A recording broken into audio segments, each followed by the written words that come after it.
কল্পতরু হচ্ছে এমন একটি বৃক্ষ, সেই বৃক্ষর কাছে যা চাইবে তাই পাওয়া যায়, এরকমই কথিত আছে।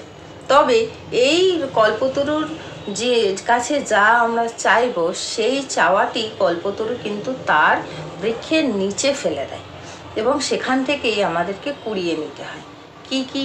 এই চারটে ফল, যেমন ধর্ম, অর্থ, মোক্ষ এবং কাম, এই চারটি আমরা মানে কল্পতরুর বৃক্ষর কাছ থেকে পেতে পারি। কিন্তু কিন্তু ভগবান অন্তর্যামী, ভগবানের কাছে যদি আমরা কিছু চাই, তাহলে সেটাকে শুদ্ধ মনে, সরল মনে প্রার্থনা করতে হয়। প্রার্থনা করলেই ভগবানও কিন্তু সেই কল্পতরুর মতোই আমাদের সমস্ত কামনা পূর্ণ করবে। কিন্তু তার কাছে সেই সরল মনে শুদ্ধ ভক্তিতে প্রার্থনা করতে হয়। কিন্তু এর একটি কথা সব থেকে গুরুত্বপূর্ণ, সেই কথাটি হচ্ছে যে অহংকার ত্যাগ করে তার প্রতি শরণাগত হতে হবে, তাহলেই সব সম্ভব।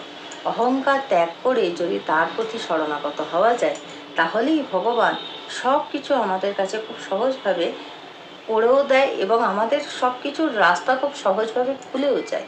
কিন্তু এই জিনিসটাই হচ্ছে আসল, যে শরণাগত হতে হবে এবং অহংকার ত্যাগ